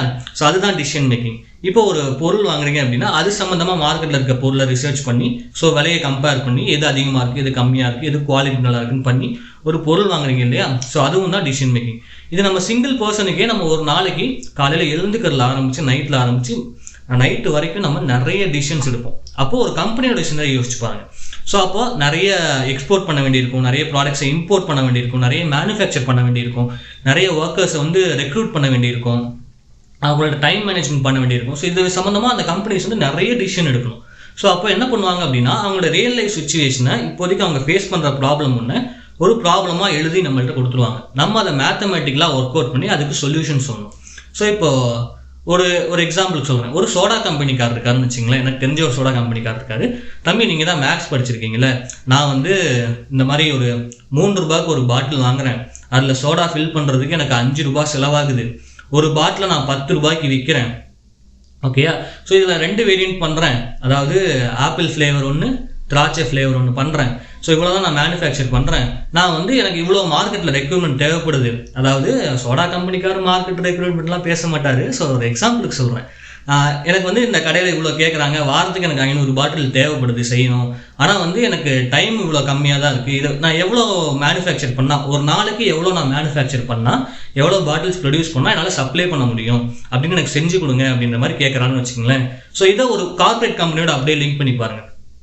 அவங்கள பொறுத்த வரைக்கும் என்ன கேட்பாங்க அப்படின்னா, அவங்களோட 2 ஃப்ளேவர்ஸு, அதுக்கப்புறம் அதோட ப்ரைஸு, மேனுஃபேக்சரிங் காஸ்ட்டு, அதுக்கப்புறம் செல்லிங் ப்ரைஸ், அதான் வந்து ப்ராஃபிட் இல்லையா. ஸோ இதில் நம்ம என்ன பண்ணணும் அப்படின்னா, அவங்களோட ப்ராஃபிட்டை ஃபஸ்ட்டு மேக்ஸிமைஸ் பண்ணணும். அதில் வேரியபிள்ஸ் என்னென்னு பார்க்கணும். இப்போ இந்த சோடா கடைக்காரனை என்கிட்ட என்ன சொன்னார், 2 பாட்டில் பண்ணுறோம் தம்பி அப்படின்னாரா. ஸோ அப்போ அந்த 2 பாட்டில் தான் நமக்கான வேரியபிள். அந்த 2 பாட்டிலோட விலை தான் நமக்கான அந்த 2 பாட்டிலோட விலை தான் நம்ம மேக்ஸிமைஸ் பண்ண வேண்டியிருக்கு. அதுக்காக விலையை மேக்ஸிமைஸ் பண்ண வேண்டாம். ஒரு எக்ஸாம்பிளுக்கு ஒரு ப்ராப்ளம் இருந்து பாருங்களேன். ஸோ இது X1ங்கிறது ஆப்பிள் ஃப்ளேவராக இருந்துச்சு அப்படின்னா, X2ங்கிறது திராட்சை ஃப்ளேவரா, திராட்சைக்கு இங்கிலீஷில் என்ன மறந்து போச்சு, ஸோ கிரேப் ஃப்ளேவர். ஓகேயா. ஸோ இதை வந்து நான் அவருக்கு ப்ராப்ளமாக மாற்றி கொடுக்கணும். எப்படி மாற்றி கொடுக்குறேன்னா, maximise Z is equal to, அந்த அண்ணன் என்கிட்ட என்ன சொன்னார்னா, ஆப்பிளோட செல்லிங் ப்ரைஸ் 10 ரூபாய், இதுக்கு 15 ரூபாய் அப்படின்னு சொன்னாரா. ஸோ நம்ம ஓவரால் கான்செப்ட் என்ன, இதை மேக்ஸிமைஸ் பண்ணணும் அப்படி தானே. ஸோ அப்போ நம்ம ஒரு பாட்டில் விற்றா நமக்கு 10 ரூபாய் கிடைக்கும். ஓகேயா. அப்போ அவர் எவ்வளோ பாட்டில் ப்ரொடியூஸ் பண்ணணும்னு கேட்குறாரு, நமக்கும் தெரியாது. ஸோ அப்போ ஒரு 10 பாட்டில் ப்ரொடியூஸ் பண்ணால் நமக்கு 100 ரூபாய் கிடைக்கும். ஓகேயா. ஸோ அப்போ நமக்கு அது ஒரு மினிமம் கவுண்ட்டு சொல்லணும், ஒரு ஆப்டிமைஸ்டு கவுண்ட் சொல்லணும். அதுதான் இந்த X1 ப்ளஸ் அதுக்கப்புறம் அந்த 15 X2, அதாவது X2 கிரேப்போட 15 ரூபாய். இப்போ ஃபார் இன்ஸ்டன்ஸ் ஆப்பிளில் 10 பாட்டிலும் கிரேப்பில் 10 பாட்டிலும் ஒரு கிரேப்பில் 11 வச்சுக்கோமே. ஸோ ஆப்பிளில் 10 கிரேப்பில் 11 வந்து அவர் மேனுஃபேக்சர் பண்ணால் அவருக்கான எவ்வளோ ப்ராஃபிட் வருங்கிறது இதில் வந்துடும். ஸோ X1க்கு பதிலாக 10, X2க்கு பதிலாக 11. அப்போது 100 ப்ளஸ் அந்த 15 × 11 என்ன வருதோ அது. ஸோ இந்த மாதிரி ஒரு கன்ஸ்ட்ரெயினுக்கு நம்ம என்ன பண்ணணும், இந்த மாதிரி ஒரு அப்ஜெக்டிவ் ஃபங்க்ஷனுக்கு நம்ம என்ன பண்ணணும், இதில் என்னென்ன கட்டுப்பாடுகள்லாம் இருக்குன்னு பார்க்கணும். அவர் என்ன மிஷின் வச்சிருக்காருல ஆரம்பித்து அந்த மிஷினில் எவ்வளோ ப்ரொடியூஸ் பண்ண முடியும், 1 ஹவருக்கு எவ்வளோ பாட்டில் ஃபில் ஆகும், அண்ட் அதுக்கப்புறம் ஸோ அந்த 1 ஹவருக்கு எவ்வளோ ஃபில் ஆகும், ஒர்க்கர்ஸ் எவ்வளோ நேரம் ஒர்க் பண்ணுவாங்க. ஸோ இது எல்லாத்தையுமே அந்த கன்ஸ்ட்ரெயின்ஸ் நம்ம அடிக்கிட்டே போகலாம். ஸோ இதில் இந்த பாட்டிலுக்கு எவ்வளோ ஆகும் அப்படிங்கிற மாதிரி. ஸோ இப்போ ஒரு ரியல் லைஃப் ப்ராப்ளம் இருக்குது. ஸோ அதுக்கு போயிடுவோம். ஓகே. இப்போ வந்து ஃபார்முலேஷன் ஆஃப் எல்பிபியில் ஒரு வேரியஸ் ஸ்டெப்ஸ் இன்வால்வ் ஆகுதுன்னு சொல்லியிருந்தேன். ஸோ அதை வந்து டெக்ஸ்ட் புக்கில் என்ன கொடுத்துருக்கு அப்படிங்கிறத நம்ம பார்க்க போகிறோம். ஸோ இப்போ இந்த ஸ்க்ரீனில் வந்து நான் அதை ப்ரொஜெக்ட் பண்ணுறேன், அந்த எல்லாரும் பாருங்கள், நான் அதை எக்ஸ்பிளைன் பண்ணுறேன் ஒன்றுனா. ஸோ அதில் என்ன போட்டிருக்கு அப்படின்னா, ஃபர்ஸ்ட் ஸ்டெப் என்ன பண்ணணும்னா, study the given information and given situation to find the key decision to be made. அதாவது என்ன முக்கியமான முடிவு அதில் எடுக்கணும், நம்ம மேக்ஸிமைஸ் பண்ணணுமா மினிமைஸ் பண்ணணுமா அப்படிங்கிறத முடிவு பண்ணணும். எதை பொறுத்து, அந்த எக்ஸ்பென்சஸா அல்லது ப்ராஃபிட்டாங்கிறத பொறுத்து மேக்ஸிமைஸ் மினிமைஸ் முடிவு பண்ணலாம். நான் ஒரு எக்ஸாம்பிளுக்காக சொல்லிட்டு இருக்கேன், ப்ராப்ளம் மாறும். அண்ட் அதுக்கப்புறம் in this connection looking for variables helps considerably. இதில் வேரியபிளாக இதெல்லாம் ஃபிக்ஸ் பண்ணலாம் அப்படின்னு பார்க்கலாம். ஸோ மேக்ஸிமம் அதில் ப்ராடக்ட்ஸ் அண்ட் நம்பர் ஆஃப் ப்ராடக்ட்ஸ்லாம் நம்ம என்னவா ஃபிக்ஸ் பண்ணலாம்னா வேரியபிளாக ஃபிக்ஸ் பண்ணலாம். And step 2, identify the variables involve and designate them by symbols. So இப்போ எதெல்லாம் வேரியபிளாக ஃபிக்ஸ் பண்ணலாம் அப்படின்ற மாதிரி நம்ம செக் பண்ணிவிட்டு அதை சிம்பிள்ஸாக டினோட் பண்ணணும். எப்படி சிம்பிள்ஸாக டினோட் பண்ணணும் அப்படின்னா, எக்ஸ்ஜே, அதாவது எக்ஸ்ஜேனா என்னன்னா எப்படி டினோட் பண்ணணும் அப்படின்னா, x j and j varies from 1 to n. So finite number of variables தான் நமக்கு இருக்கணும். ஸோ அப்போது 2 வேரியபிள்ஸ் இப்போ நம்ம ஃபிக்ஸ் பண்ணுறோன்னு முடிவு பண்ணுறோன்னு வைங்களேன், நம்ம X1 X2 மட்டும் யூஸ் பண்ணிக்கலாம். ஸோ X1 வந்து ஃபர்ஸ்ட் ப்ராடக்ட், X2 வந்து செகண்ட் ப்ராடக்ட் அப்படின்ற மாதிரி நம்ம யூஸ் பண்ணிக்கலாம். அண்ட் அடுத்த தேர்ட் ஸ்டெப் பாருங்கள், express the possible alternatives, the set of feasible alternatives generally in a given situation is, so it is an ordered pair of x1, x2 such that x1 is greater than or equal to 0 and x2 is greater than or equal to 0. So இதில் அந்த possible ஆல்டர்னேட்டிவ்ஸ்னால் அந்த கன்ஸ்டன்ஸ் என்னென்ன கண்டிஷன்ஸ்லாம் இருக்குங்கிறத பார்த்துட்டு அதை வந்து நம்ம இந்த மாதிரி ஆர்டர்டு பேர்ஸாக நம்ம எக்ஸ்பிரஸ் பண்ண முடியுமா அப்படிங்கிறத பார்க்கலாம். ஸோ ஆர்டர்டு பேர்ஸ் இந்த சென்ஸ் நம்ம ஒரு லீனியர் ஈக்குவேஷனாக எக்ஸ்பிரஸ் பண்ண முடியுமா அப்படிங்கிறத பார்க்கணும். அண்ட் மோஸ்ட் இம்பார்ட்டன்ட்லி இதில் வந்து நமக்கு x1ம் x2ம் நான் நெகட்டிவாக இருக்கணும். ஸோ நான் நெகட்டிவ்னா 0க்கு மேலே பாசிட்டிவ் நம்பர்ஸ் எதுவாக வேணா இருக்கலாம். ஸோ அதனால தான் நம்ம அடிக்கடி யூஸ் பண்ணுற ஒரு notation x1 greater than or equal to 0 and x2 greater than or equal to 0. So suppose 3 வேரியபிள்ஸில் இன்வால்வ் ஆச்சு அப்படின்னா நம்ம x3 greater than or equal to 0. So அது 0 ஆகலாம், அது ப்ரொடியூஸ் பண்ணாமே கூட போகலாம், ஆனால் அது பாசிட்டிவாக தான் இருக்கும், நெகட்டிவில் வரக்கூடாது. ஸோ அது the variable should be non-negative அப்படிங்கிறது இந்த பாயிண்ட். அண்ட் அதுக்கப்புறம் ஸ்டெப் 5 என்ன அப்படின்னா express in words the influencing factors such as limitations or constraints or restrictions as a linear equalities or inequalities in term of variables of the problem. So அஞ்சாவது step என்னன்னா constraints அதை express பண்ணி எழுதுறது. So முதல்ல previous ஸ்டெப்பில் ordered base மட்டும் சொல்லியிருந்தாங்க. இப்போ அதை யூஸ் பண்ணி நம்ம என்ன பண்ணலாம்னா கன்ஸ்ட்ரைன்ஸாக அதை எழுதணும். ஸோ அதான் வந்து 5th ஸ்டெப். ஸோ இதெல்லாம் தான் வந்து ஒரு லீனியர் ப்ரோக்ராமிங் ப்ராப்ளமில் ஃபார்முலேட் பண்ணுறதுக்கு இன்வால்வ் ஆகிற ஸ்டெப். கொஞ்சம் இப்போ வேகாக இருக்கும். ஆனால் இப்போ அடுத்த ப்ராப்ளம் நான் ஒன்று சொல்கிறேன், அது பார்த்தா உங்களுக்கு ஓரளவுக்கு புரியும். ஸோ அந்த சோடா பாட்டில் கடனை கதை ஒன்று சொல்லியிருந்தேன்ல, ஸோ அதே மாதிரி தான் இப்போ ஒரு ப்ராப்ளம் இருக்குது. அண்ட் அதை நான் இப்போ உங்கள் ஸ்க்ரீனில் கொடுக்குறேன், அதை பாருங்கள். அதை கொஞ்சம் நேரம் படித்து பார்ப்போம். அதில் என்னென்ன அண்டர்ஸ்டாண்டிங்ஸ் வருதுங்கிறத பார்த்துட்டு நம்ம அதில் டிசிஷன்ஸ் இருக்கும். ஓகே, ஸோ இதில் அந்த 5 ஸ்டெப்ஸ் இன்வால்வ் ஆகும். அந்த 5 ஸ்டெப்ஸ் என்னங்கிறத ஃபஸ்ட்டு ஞாபகம் வச்சுங்க. ஃபர்ஸ்ட்டு அதை டீட்டெயில்டாக படித்து பார்த்துக்கணும். ரொம்ப கிளியராக படித்து பார்த்து என்ன டிசிஷன் எடுக்கணுங்கிறத ஃபர்ஸ்ட்டு ஃபிக்ஸ் பண்ணணும். ஸ்டெப் 1. ஸ்டெப் 2ல் நம்ம அந்த வேரியபிள்ஸை ஐடென்டிஃபை பண்ணணும். ஸோ ஐடென்டிஃபை பண்ணால் எதை வேரியபிள்ஸாக ஃபிக்ஸ் பண்ணலாம் அப்படிங்கிறத ஃபிக்ஸ் பண்ணணும். அண்ட் தேர்ட் ஒன் நம்ம என்ன பண்ணலாம் அப்படின்னா அந்த ஃபிக்ஸ் பண்ண வேரியபிள்ஸை நமக்கு பேர் கொடுக்கணும். அதாவது x1 x2 அப்படின்ற மாதிரி பேர் கொடுக்கணும். அண்ட் 4th ஸ்டெப்பு அது ஆர்டர்டு பேராக எழுதணும். அது மேக்ஸிமம் பண்ண மாட்டோம், ஸ்ட்ரைட்டாக 5th ஸ்டெப் போயிடலாம். அதாவது லீனியர் ஈக்குவேஷனாக எக்ஸ்பிரஸ் பண்ண ட்ரை பண்ணணும், அவ்வளோதான். அந்த லிமிடேஷன்ஸ் அண்ட் கன்ஸ்ட்ரைன்ஸை பொறுத்து. ஓகே, ஸோ இப்போ ஃபர்ஸ்ட் ப்ராப்ளம் பாருங்கள், இப்போ ஸ்க்ரீனில் வரும். ஃபர்ஸ்ட் ப்ராப்ளம் இருக்குது. அந்த ஃபர்ஸ்ட் ப்ராப்ளமாக படித்து பார்ப்போம். அதில் என்ன இருக்குது அப்படின்னா அதுலேயே மேக்ஸிமைசேஷன் கேஸ்ன்னு இருக்குது. அது ஆக்சுவலாக நம்ம தான் ஃபைண்ட் அவுட் பண்ணணும். ஓகே, அது வந்து ஒரு illustration. Okay, consider the following problem faced by a production planner in a soft drink plant. அதாவது ஒரு சாஃப்ட் ட்ரிங்க் பிளான்ட்னா அந்த சோடா கடனம் தான். ஸோ அது நான் சாஃப்ட் ட்ரிங்க்ஸ்னால் குளிர்பானங்கள் உற்பத்தி பண்ணுற ஒரு கிடங்கு. ஸோ அதில் வந்து ஒரு ப்ராப்ளம் இருக்குது. Okay, he has 2 bottling machines A and B. அண்ணங்கிட்ட 2 பாட்டிலிங் மிஷின்ஸ் இருக்குது. A, Bன்னு 2 மிஷின் வச்சிருக்கிறாரு. அந்த 2 மிஷினும் என்ன பண்ணும் அப்படின்னா பாட்டில்ஸ் ப்ரொடியூஸ் பண்ணும். ஓகே, இப்போது A is designed for 8 ounce bottles and B is designed for 16 ounce bottles. 8 ounceனா லிட்டர்ஸ்னு வச்சுக்குவோம் நம்ம. ஸோ 8 லிட்டர் பாட்டில் ஒன்று, 14 லிட்டர் பாட்டில். ஸோ ஏ மிஷின் எதுக்காக டிசைன் பண்ணியிருக்காங்க அப்படின்னா இந்த 8 லிட்டர் பாட்டில் ப்ரொடியூஸ் பண்ணுறதுக்காக டிசைன் பண்ணியிருக்காங்க. அண்ட் இந்த பீன்ற மிஷின் எதுக்காக டிசைன் பண்ணியிருக்காங்க அப்படின்னா 14 லிட்டர் பாட்டில் டிசைன் பண்ணுறதுக்காக, 14 லிட்டர் பாட்டில் ப்ரொடியூஸ் பண்ணுறதுக்காக டிசைன் பண்ணியிருக்காங்க. ஓகே, ஹவவர் என்னதான் இருந்தாலும் each can be used on both type with some loss of efficiency. அதாவது என்ன சொல்ல வர்றாங்க அப்படின்னா இந்த ஏங்கிற மிஷினில் என்ன சொன்னேன், 8 லிட்டர் பாட்டில்லாம் ப்ரொடியூஸ் பண்ண முடியும்னு சொன்னாங்களா.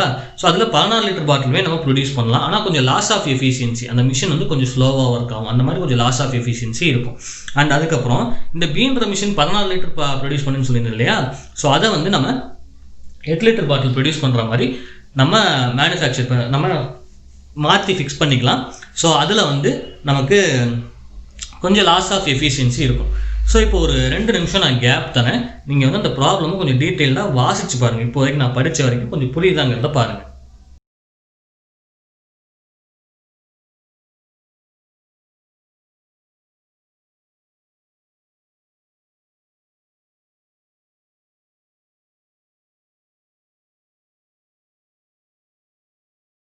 படிச்சிருப்பீங்கன்னு நினைக்கிறேன். இல்லாட்டி பாஸ் பண்ணி படிச்சுங்க. இந்த வீடியோ யூடியூப்பில் தான் இருக்கும், எப்போ வேணால் பார்த்து பாஸ் பண்ணி படிச்சுக்கலாம். இப்போது the following data is available. இப்போது இந்த மிஷினுக்கான எஃபிஷியன்சி பொறுத்து ஒரு டேட்டா இருக்குது. அதாவது மிஷின் ஏ வந்து நமக்கு மிஷின் ஏ வந்து 8 லிட்டர் பாட்டில் எவ்வளோ ப்ரொடியூஸ் பண்ணுது அப்படின்னா 100 பாட்டில்ஸ் பெர் மினிட். ஒரு நிமிஷத்துக்கு நம்ம மிஷின் ஏ வந்து 100 பாட்டில்ஸ் ப்ரொடியூஸ் பண்ணுது. அண்ட் அந்த மிஷின் ஏவே வந்து 14 லிட்டர் பாட்டில் 40 ப்ரொடியூஸ் பண்ணுது ஒரு நிமிஷத்துக்கு. ஓகே, ஸோ அப்போது மெஷின் ஏ அண்ட் பி 2 இருக்கு. அதில் 8 ounce bottle and 16 ounce bottle. So இது 100 பெர் மினிட் அண்ட் அதுக்கப்புறம் இது 40 பெர் மினிட். ஓகே, ஸோ இப்போது இந்த மிஷின் பி ஒரு நிமிஷத்துக்கு 60 பாட்டில்ஸ் பெர் மினிட் அண்ட் அதுக்கப்புறம் 75 bottles per minute, 16 ounce bottles. Okay, இதுக்கப்புறம் the machine can be run 8 hours per day and 5 days per week. அப்போ 8 hours per day both A and B. அதாவது time taken, இது வந்து time constant இருக்கும். 8 hours per day and 5 days per week. ஆச்சா? And அதுக்கப்புறம் weekly production of the drink cannot exceed 3 lakh ounces.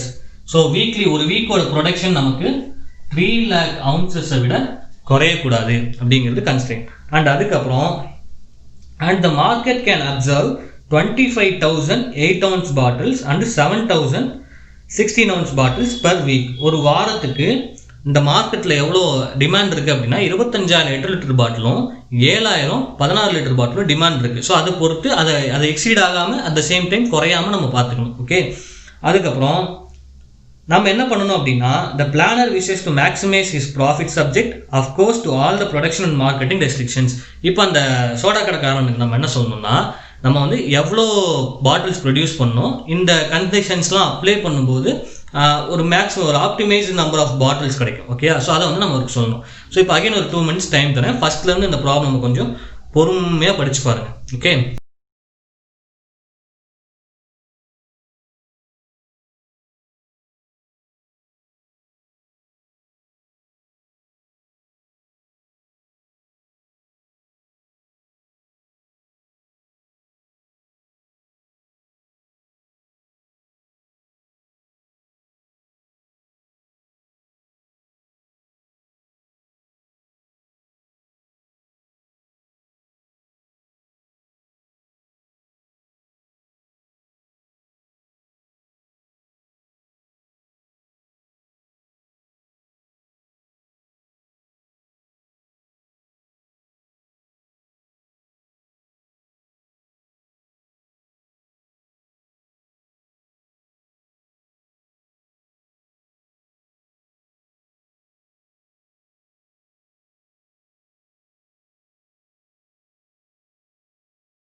Okay, இப்போ இந்த problem எல்லாரும் படித்து பார்த்துருப்பீங்கன்னு நினைக்கிறேன். அந்த ஒரு விஷயம் நான் சொல்ல மறந்துட்டேன். என்னன்னா அந்த ப்ராஃபிட்ஸ் பற்றி பேசியிருப்பாங்க. ப்ராஃபிட் என்ன அப்படின்னா 8-ounce பாட்டிலுக்கு 15 பைசேவும் 16-ounce பாட்டிலுக்கு 25 பைசேவும் நமக்கு ப்ராஃபிட். ஸோ ப்ராஃபிட் நம்ம பைசையில் சொல்ல போகிறது இல்லை, ருப்பியில் தான் சொல்ல போகிறோம். ஸோ அதனால் 15 பைசேங்கிறத 0.15 rupees அப்படின்னு நீங்கள் எழுதி வச்சிருக்கேன். அண்ட் 25 பைசேங்கிறத 0.25 rupees அப்படின்னு நீங்கள் எழுதி வச்சிருக்கேன். ஓகே, இப்போ இந்த ஓவரால் சிச்சுவேஷன் நல்லா மேட்ச் பண்ணி பார்த்தீங்க அப்படின்னா நம்ம அப்ஜெக்டிவ் ஃபங்க்ஷன் ஒரு முடிவு எடுக்கணும். எதை பொறுத்து முடிவு எடுக்கணும்? அந்த சாஃப்ட் ட்ரிங்க் பிளான்ட் வந்து 2 மிஷின் வச்சுருக்காங்க, 2 டைப் ஆஃப் பாட்டில்ஸ் ப்ரொடியூஸ் பண்ணுறாங்க. ஸோ இப்போ இந்த ப்ராஃபிட்டு எதை பொறுத்து நமக்கு அந்த சாஃப்ட் ட்ரிங்க் பிளான்ட்டில் இருக்க போகுது? 2 மிஷின் வச்சிருக்கனால அவங்களுக்கு ப்ராஃபிட் வரப்போகுதா, இல்லை 2 பாட்டில்ஸ் ப்ரொடியூஸ் பண்ணுறதுனால 2 பாட்டில்ஸ் ப்ரொடியூஸ் பண்ணுறதுனால அவங்களுக்கு ப்ராஃபிட் வரப்போகுதா? ஓகே, அப்படிங்கிறத பார்க்கணும். ஸோ ஆப்வியஸாக 2 பாட்டில்ஸ் ப்ரொடியூஸ் பண்ணுறதால தான் வரப்போகுது, ஏன்னா அதுதான் மார்க்கெட்டுக்கு போகுது. அப்போ அதனுடைய ப்ராஃபிட்டை பொறுத்து தான் நம்ம என்ன பண்ணணும், அப்ஜெக்டிவ் ஃபங்க்ஷன் ஃபிக்ஸ் பண்ணணும் இல்லையா? ஸோ அது ஃபர்ஸ்ட் பாயிண்ட்டு. அப்போது ப்ராஃபிட்டை நம்ம அப்ஜெக்டிவ் ஃபங்க்ஷனுக்கு மார்க் பண்ணுறோம். இதில் வேரியபிள்ஸாக என்னத்தை ஃபிக்ஸ் பண்ணுறோம் அப்படின்னா இதுக்கு சொல்யூஷன் எப்படி எழுதணுங்கிறத கடைசியாக கம்பைல் பண்ணி எழுதுறேன். கம்பைல் பண்ணி தான் நீங்கள் கிளாஸ்லேயே இருக்கீங்க. ஸோ இப்போ கம்பைல் பண்ணி நான் கடைசியாக எழுதுறேன். அண்ட் அதுக்கப்புறம் இந்த வேரியபிள்ஸை நம்ம என்ன பேர் வச்சுக்கலாம்னா ஐடென்டிஃபை பண்ணியாச்சு. எது? 2 பாட்டில் தான் நம்ம வேரியபிளாக ஃபிக்ஸ் பண்ண போகிறோம். அப்போது 8-ounce பாட்டிலில் நான் x1 வச்சுக்கிறேன், 16-ounce பாட்டிலில் நான் x2 வச்சுக்கிறேன். ஓகே, ஸோ இப்போ அப்ஜெக்டிவ் ஃபங்க்ஷன் இதை வச்சு ஃபார்ம் பண்ணணும். ஓகே, அண்ட் அதுக்கப்புறம் இதுக்கு என்னென்னலாம் ரெஸ்ட்ரிக்ஷன்ஸ் இருக்குது அப்படின்னு பார்த்தோம் அப்படின்னா அந்த மிஷினோட ப்ரொடக்டிவிட்டி என்னது? மிஷின் ஏ வந்து ஒரு நிமிஷத்துக்கு 100 பாட்டில்ஸ் ப்ரொடியூஸ் பண்ணும். அந்த மிஷின் பி வந்து ஒரு நிமிஷத்துக்கு 40 பாட்டில்ஸ் ப்ரொடியூஸ் பண்ணும். இதை வந்து அந்த மினிட்ஸ் கவுண்ட்லேருந்து பாட்டில்ஸ் கவுண்ட்டுக்கு மாற்றணும். எப்படி மாற்றலாம் அப்படின்னா மேக்ஸிமம் நான் அதை அழிச்சிடலாம்னு நினைக்கிறேன். சரி, கடைசியாக நான் உங்களுக்கு கம்பைல் பண்ணி சொல்கிறேன், கம்பல் பண்ணாமல். ஸோ இப்போ வந்து இந்த மிஷின் ஏ இது 8-ounce bottle, 16-ounce bottle, 100 bottles per minute and இது 40 பாட்டில்ஸ் பெர் மினிட்டா. இப்போ சொல்கிறேன் பாருங்களேன், இப்போது 100 பாட்டில்ஸ் 1 மினிட்ல ரெடி ஆகும் அப்படியா? அப்போ ஒரு பாட்டில் ரெடி ஆகிறதுக்கு எடுத்துக்கிற நேரம் எவ்வளவு அப்படின்னு பார்த்தோம் அப்படின்னா ஜஸ்ட் இதை 100 டிவைட் பண்ணுங்க. 100 டிவைட் பண்ணால் பை 100 போட்டோம்னா கேன்சல் ஆகிடும். 1 bottle is equal to 1/100 100 minute. 100 bottles produce பண்ணுறதுக்கு 1 நிமிஷம் ஆகுது. ஒரு பாட்டில் ப்ரொடியூஸ் பண்ண எவ்வளோ நேரம் ஆகும்னு தெரியும்னா இங்கே வந்து அதை 100 டிவைட் பண்ணணும். ஸோ இங்கே 100 டிவைட் பண்ணால் நமக்கு 1 வந்துடும். இங்கே 100 டிவைட் பண்ணால் 1/100 minute. இதை ஏன் சார் வந்து நம்ம ஒரு பாட்டிலுக்கு ரெஸ்ட்ரிக்ட் பண்ணோம் அப்படின்னா நம்ம ஓவரால் என்ன சொல்யூஷன் சொல்ல போகிறோம்னா நம்பர் ஆஃப் பாட்டில்ஸ் தான் சொல்ல போகிறோம். இப்போ நம்ம அந்த ஐயாட்ட போயிட்டு ஒரு 100 பாட்டில்ஸ் ப்ரொடியூஸ் பண்ணுங்க அப்படின்னு சொல்லணும். ஸோ அப்போ இங்கே 100 போட்டோம் அப்படின்னா என்ன வரும், அதாவது ஒரு பாட்டிலுக்கு 1/100. அப்போது 1 × 100 is equal to 100 × 1/100 minute. So 100 bottles produce பண்ணுங்கன்னு தான் நம்ம சொல்ல போகிறோம். இத்தனை நிமிஷம் ப்ரொடியூஸ் பண்ணுங்கன்னு நம்ம சொல்ல போகிறோம். இல்லைன்னா பாட்டிலோட கவுண்ட்டை பொறுத்தவரை நம்ம ப்ராஃபிட்டே வரப்போகுது. ஓகேயா? ஸோ அப்போ அதுக்கு தகுந்த மாதிரி அந்த கேல்குலேஷனுக்கு நம்ம மாற்றணும். ஸோ இதை சிம்ப்ளை பண்ணி பார்த்தா நமக்கு ஆப்வியஸாக 100 பாட்டில்ஸ் 1 minute வந்துடும். ஓகே, ஸோ நம்ம மினிட்ஸ் கணக்கு சொல்ல போகிறதில்ல, இதுதான் சொல்ல போகிறோம். ஸோ இது வந்து 8 ounce பாட்டிலுக்கு. அண்ட் அதே மாதிரி 16 ounce பாட்டிலுக்கு என்னன்னு சொல்லலாமா? 16 ounce பாட்டிலுக்கு 40 பாட்டில்ஸ் per 1 minute. அப்போ ஒரு பாட்டிலுக்கு நமக்கு 1/40 minute. ஓகேயா? அவ்வளோதான். அண்ட் அதுக்கப்புறம் இதை வந்து ஒரு கன்ஸ்ட்ரெயினாக நம்ம எக்ஸ்பிரஸ் பண்ணணும். இப்போதைக்கு இதை கேல்குலேட் பண்ணிப்போம். ஸோ இப்போது இந்த வேற என்ன கன்ஸ்ட்ரெயின்ஸ் அதில் இருக்குன்னு பார்த்தோம் அப்படின்னா ஒர்க்கிங் ஹவர்ஸ். ஒர்க்கிங் ஹவர்ஸ் என்ன? 8 hours per day and 5 days per week. So இப்போ எல்லாத்தையுமே ஒரே யூனிட்டில் மாற்றணும். இது ஹவர்ஸில் இருக்குது, இது டேஸில் இருக்குது. அப்போ நம்ம ஒரு வீக்கில் எத்தனை மினிட்ஸ் ப்ரொடியூஸ் பண்ணோங்கிறது தான் பார்க்க போகிறோம். ஏன் வந்து இதை மினிட்ஸுக்கு கன்வெர்ட் பண்ணோம் அப்படின்னா நம்ம மிஷினோட ப்ரொடக்ஷன் டேட்டா எல்லாமே மினிட்ஸில் தான் இருக்குது. ஸோ அதனால் இந்த 8 ஹவரை நம்ம மினிட்ஸுக்கு மாற்றணும். 8 ஹவரை மினிட்ஸுக்கு மாற்றினா என்ன வரும்? So 8 × 60 minutes. ஓகே, அப்போது இல்லாட்டி இப்படி பண்ணுவோம். ஸோ ஒரு நாளைக்கு வந்து 8 hours அப்படின்னா 5 நாளைக்கு எவ்வளவு? ஸோ 5 × 8. ஸோ அப்போது 5 நாளைக்கு வந்து 5 × 8 40 hour. Okay, so 40 hour production ஆக போகுது. இந்த 40 hour மினிட்டாக கன்வெர்ட் பண்ணணும். 1 hourங்கிறது 16 minutes. அப்போது 40 hoursனா 40 × 60 minutes. ஸோ 6 நாள் 24. So 2400 minutes. அப்போது ஒரு வாரத்துக்கு நமக்கு 2400 minutesக்குள்ளே இந்த எல்லா ப்ரொடக்ஷனும் பண்ணி முடிக்கணும். அதில் ஒரு பாட்டில் கவுண்ட் ஆகிற ஒரு பாட்டில் ப்ரொடியூஸ் பண்ணுறதுக்கு எடுத்துக்கிற நேரம் இதெல்லாமே சேர்த்து நமக்கு என்ன வந்துடணும்? 2400 minutesக்குள்ளே வந்துடணும். மிஷின் ஏக்கும் அதுதான், மிஷின் பிக்கும் அதுதான். ஓகே, அண்ட் அதுக்கப்புறம் வேறு ஏதாவது கன்ஸ்ட்ரெயின்ஸ் இருக்கா? ஸோ ப்ராஃபிட் பார்த்தாச்சு, அண்ட் அதுக்கப்புறம் ப்ரொடக்ஷன் பார்த்தாச்சு. இப்போது மார்க்கெட்லேருந்து மார்க்கெட்டில் 3 lakh ounce நமக்கு தேவைப்படுதா? அப்போது நான் முன்னாடியே சொன்ன மாதிரி X1 என்ன சொன்னேன், நமக்கு 8 ounce பாட்டிலோட கவுண்ட்டு. ஆக்சுவலாக மிஷின் ஏக்கு மட்டும்தான் எழுதியிருக்கேன், மிஷின் பிக்கு எழுதணும். சொல்கிறேன். அப்போது 8 ounce பாட்டிலுக்கு நமக்கு வந்து எத்தனை கவுண்ட் ப்ரொடியூஸ் பண்ணுவோம் அப்படின்னா X1 கவுண்ட் ப்ரொடியூஸ் பண்ணுவோம். 16 ounce பாட்டில் X2 கவுண்ட் ப்ரொடியூஸ் பண்ணுவோம். ஸோ அவுன்ஸ்ன்னு பேசுகிறப்போ 8 லிட்டரு 14 லிட்டரு அந்த கவுண்டோட சேர்த்து மொத்தமாக நமக்கு எத்தனை லிட்டர் வேணும் அப்படின்னா 3 lakhs liters வேணும். ஸோ ஓகே, ஸோ இதை கன்ஸ்ட்ரெயினாக ஃபார்ம் பண்ணுறப்ப சொல்கிறேன். இப்போ ஃபஸ்ட்டு அப்ஜெக்டிவ் ஃபங்க்ஷன் வந்து ஆரம்பிப்போம். ஸோ அப்ஜெக்டிவ் ஃபங்க்ஷன் என்னது? இங்கே வந்து mathematical formulation.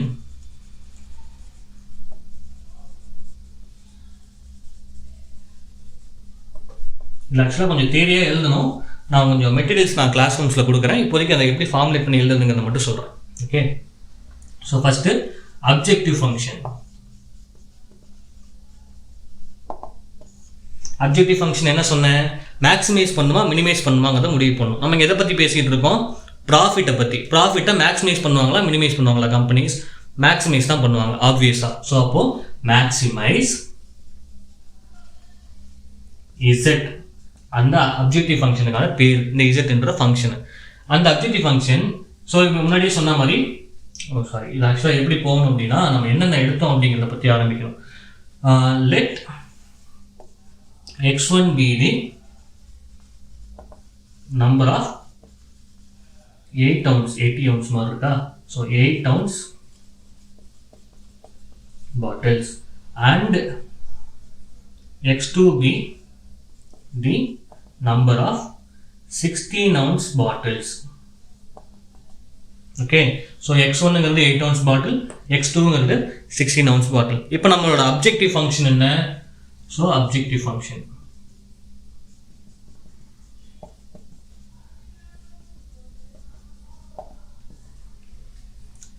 So 8 ounce bottle எவ்வளோ ப்ராஃபிட் வருது அப்படின்னா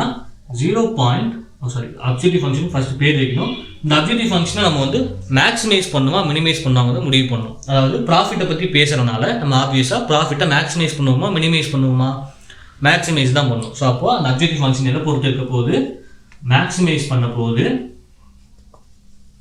அந்த அப்ஜெக்டிவ் ஃபங்க்ஷனுக்கான ஒரு பேர் இசட். இதில் x1ங்கிறது 8 ounce பாட்டில். x1னா 8 ounce பாட்டிலுக்கான ப்ராஃபிட் என்ன, 0.15 rupees x1 plus 0.25 x2, அதாவது 16 ounce பாட்டிலுக்கான ப்ராஃபிட். ஸோ இதில் நம்ம நம்பர் ஆஃப் கவுண்ட் சொன்னதுக்கப்புறம் அவர் என்ன பண்ணுவார்னா அந்த x1 x2 ஆப்டிமல் சொல்யூஷன் இதில் போட்டு நிஜமாவே இதுக்கு மேக்ஸிமம் வேல்யூ வருதா அப்படிங்கிறத செக் பண்ணுவாங்க. ஸோ அதை எப்படி செக் பண்ணுறதுனா பின்னாடி பார்க்கலாம். சால்விங் இன் எல்பிபி இப்போதைக்கு இதை ஃபார்முலேட் பண்ணுறது. ஓகே, இதுக்கப்புறம் சப்ஜெக்ட் டு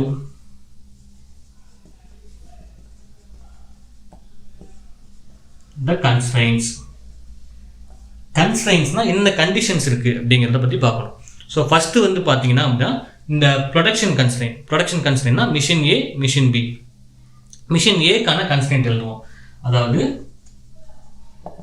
மிஷின் ஏ அதுக்கான கன்ஸ்ட்ரைன்ட் முன்னாடியே சொன்ன மாதிரி நம்ம மினிட்ஸை குறித்து தான் பேச போகிறோம். அதனால் 1 மினிட்டுக்கு அந்த மிஷின் 100 பாட்டில்ஸ் ப்ரொடியூஸ் பண்ணுது. ஒரு பாட்டில் ப்ரொடியூஸ் பண்ணுறதுக்கு, ஏன்னா நம்ம நம்பர் தான் சொல்ல போகிறோம். அப்போ ஒரு பாட்டிலோட கவுண்ட்டில் நம்ம சொல்கிற நம்பரை மல்டிப்ளை பண்ணால் தேவையான ஆன்சர் வந்துடும், எவ்வளோ மினிட்ஸ் செலவாகும் அப்படிங்கிறது. அப்போது ஒரு பாட்டில் ப்ரொடியூஸ் பண்ணுறதுக்கு 1/100 மினிட்ஸ் ஆக போகுது இன்ட்டு x1, அதாவது 8 ounce பாட்டிலுக்கு. இங்கே முன்னாடி இந்த 1/100 எப்படி வந்துச்சுங்கிறது நான் முன்னாடி சொல்லியிருக்கேன். அண்ட் அதுக்கப்புறம் இந்த x1ங்கிறது நம்ம சொல்கிற கவுண்ட் இல்லையா. அதுக்கப்புறம் 16 ounce பாட்டிலுக்கு நமக்கு 1/40 மினிட்ஸ் ஆக போகுது. நம்பர் ஆஃப் பாட்டில்ஸை கூட மல்டிப்ளை பண்ணிக்கணும். அப்போ எவ்வளோ நிமிஷம் ஓவரால் தேவைப்படும். இப்போ இந்த கன்ஸ்ட்ரைன்ட் ஃபுல்லாக எதை சார்ந்து இருக்குது அப்படின்னா மினிட்ஸை சார்ந்து இருக்குது. அப்போ ஓவரால் அவைலபிள் மினிட்ஸ் என்னவோ அதுக்குள்ளே இதை முடிக்கணும். அதை தாண்டி போச்சுன்னா மிஷின் ரன் ஆகும், கரண்ட் பில் வேஸ்ட் ஆகும், ஒர்க்கருக்கு சம்பளம் கொடுக்கணும். ஸோ அப்போ அதுக்குள்ளே முடிக்கணும் அப்படின்னா ஓவரால் அந்த ஒரு வாரத்துக்கான மினிட்ஸ் நமக்கு எவ்வளோ அவைலபிளாக இருக்குது அப்படிங்கிறத பார்த்தோம். இப்போ தான் பார்த்தோம். எவ்வளோ சொன்னேன், 8 ஹவர்ஸ்னால் நமக்கு 5 8s are 40 hours இருக்குது. 60 மினிட்ஸ்னா 6 4s are 2400 மினிட்ஸ் இருக்குது. ஸோ இதில் 1/100 மினிட்டும் number of bottles into 1/100 minute, இந்த 1/40 இந்த 2 மினிட்ஸும் சேர்ந்து நமக்கு ஓவராலாக எதுக்குள்ளே வரணும் அப்படின்னா 2400க்குள்ளே வரணும். ஸோ இங்கே ஒரு ரெஸ்ட்ரிக்ஷன் வரனால ஒரு இன்இக்வாலிட்டி உள்ளே வரணும். அதாவது less than or equal to 2400. So இதோட ப்ரொடக்ஷன் மினிட் சேர்ந்து நமக்கு 2400 மினிட்ஸ்க்குள்ளே வரணும். ஓகே, அண்ட் அதுக்கப்புறம் மிஷின் பிக்கான கன்ஸ்ட்ரைன்ட். ஸோ மிஷின் பி என்ன பண்ணுது அப்படின்னா 60 பாட்டில்ஸ் பெர் மினிட் எடுக்குது. அப்போ ஒரு பாட்டிலுக்கு 1/60 மினிட்ஸ் நம்ம சொல்கிற count number of x1 bottles, அதாவது 8 ounce பாட்டில்ஸ் ப்ளஸ் 75 பாட்டில்ஸ் ஒரு மினிட்டுக்கு ப்ரொடியூஸ் பண்ணுது. அதாவது அப்போ ஒரு பாட்டிலுக்கு 1/75 மினிட்ஸ் ஆகும். அண்ட் அதுக்கும் அவைலபிள் டைம் எவ்வளோ தான், இதே சேம் 2400 மினிட்ஸ் தான். இதுக்கு 2400 மினிட்ஸ், அதுக்கு 2400 மினிட்ஸ் தனித்தனியாக, ஏன்னா 2 மிஷின் தனித்தனியாக தானே இருக்குது. ஸோ இதுக்கும் அதே 2400 மினிட்ஸ் தான். ஸோ அப்போ 2400 மினிட்ஸ்க்குள்ளே இதை முடிக்கணும். அதனால தான் less than or equal to அப்படின்னு போட்டிருக்கேன். ஓகே, இப்போ மிஷின் ஏ முடிச்சாச்சு, மிஷின் பி முடிச்சாச்சு. அண்ட் அதுக்கப்புறம் இப்போ அந்த மார்க்கெட்டோட அவைலபிள் வேல்யூ என்னது, 8 ounce பாட்டில்ஸ் 16 ounce பாட்டில்ஸ் ரெண்டையும் சேர்த்தா மொத்தமாக எத்தனை அவுன்ஸ் வரணுமா, எத்தனை லிட்டர் வேணுமா, 3 lakh லிட்டர்ஸ் வேணும். அப்போது இந்த மார்க்கெட் டிமாண்ட் அதை பொறுத்து நம்ம ஒரு கன்ஸ்ட்ரெயின்ட் சொல்ல போகிறோம். அப்போது அதுலேயும் எத்தனை பாட்டில்ஸ் ப்ரொடியூஸ் பண்ணணுன்னு இருக்குல்ல, 3 lakhs வர்றதுக்கு அதிகமாகவும் பண்ணிடக்கூடாது, கம்மியாகவும் பண்ணிடக்கூடாது. அதனால் ஸோ அப்போது நமக்கு 8 ounce பாட்டில்ஸ் எத்தனை ப்ரொடியூஸ் பண்ணுறோமோ x1, அதே மாதிரி 16 ounce பாட்டில் எத்தனை ப்ரொடியூஸ் பண்ணுறோமோ x2. சந்தேகமாக இருந்துச்சு அப்படின்னா இதில் அந்த கவுண்ட்டை போட்டாங்கன்னா அவர் ஈஸியாக செக் பண்ணி பார்த்துக்கலாம், அது 3 lakhக்குள்ளே வருதா அதிகமாக வருதா அப்படின்ற மாதிரி. So number of bottles into 8 ounce. அப்போது இப்போ ஃபார் இன்ஸ்டன்ஸ் 10 பாட்டில் அப்படின்னா 80 ounce வந்துடும். ப்ளஸ் இங்கே 10 பாட்டில் அப்படின்னா 160 ounce வந்துடும், அவ்வளோதான். ஸோ இதோட யூனிட் என்ன அப்படின்னா ounces, லிட்டர்ஸ். அப்போது எவ்வளோ லிட்டர்ஸ் தேவைப்படுது அப்படின்னா மார்க்கெட்டோட டிமாண்டு 3 lakh லிட்டர்ஸ். இப்போ இந்த 3 lakhக்கு அதிகமாக போனால் பரவாயில்லையா, கம்மியாக போனால் பரவாயில்லையான்னு பார்க்கலாம். ஸோ டிமாண்டே 3 lakh தான் இருக்குது. நீங்கள் 3 lakhக்கு மேலே ப்ரொடியூஸ் பண்ணிங்கன்னா கம்பெனிக்கு லாஸ் ஆகுமா ப்ராஃபிட் ஆகுமான்னு பார்க்கணும். கண்டிப்பாக லாஸ் தான் ஆகும். அப்போது 3 lakhக்கு உள்ளே வரணும். 3 lakhக்கு உள்ளே அப்படின்னா நம்ம எப்படி கொண்டு வரணும்? less than or equal to 3 lakh. So ஓவராலாக நமக்கு 3 lakh லிட்டர்ஸ்குள்ளே வந்துடணும்.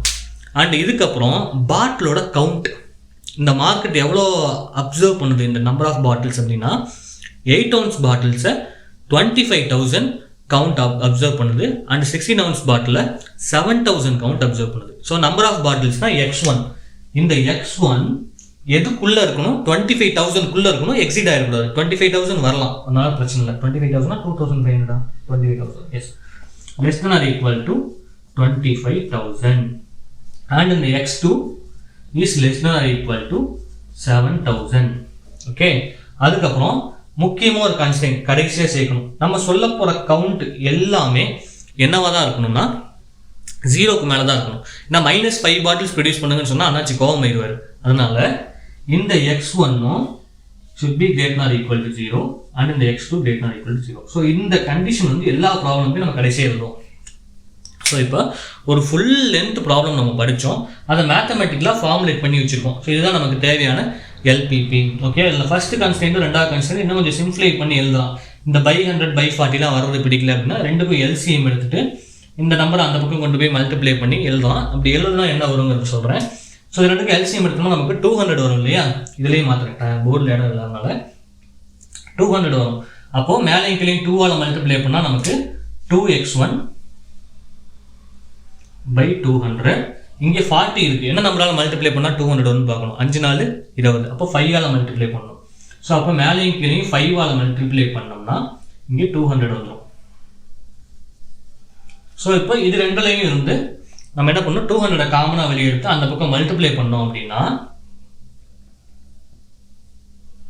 2,400 into 200 என்ன வரும்னு பாருங்கள், 4,80,000 வரும். செக் பண்ணி பாருங்கள். அண்ட் அதுக்கப்புறம் பெருசாக ஒன்றும் இல்லை. என்ன 2 4s 48 48 4 0 இருக்குது. 1 2 3 4. அப்போது 4,80,000 ஆச்சா.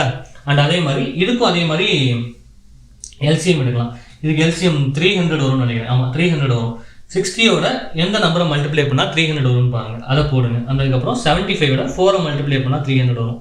ஸோ ஈஸியாக எழுதிடலாம். அதுக்கப்புறம் இந்த பக்கம் கிளாஸ் மல்டிப்ளை பண்ணால் 7,20,000 சம்திங் வரும். அது என்னங்கிறத செக் பண்ணி எனக்கு இந்த செக்ஷன் முடிஞ்சோடனே கிளாஸ் ரூமில் அப்டேட் பண்ணுங்கள். ஸோ அதுக்கப்புறம் இந்த மார்க்கெட் கன்ஸ்ட்ரெயின்ட். ஸோ இதெல்லாம் தான். ஸோ இப்போ அந்த கிவன் ப்ராப்ளமையும் நம்ம எழுதிக்கிறதே ஒரு வாட்டி கம்பேர் பண்ணி பார்த்துருவோம்.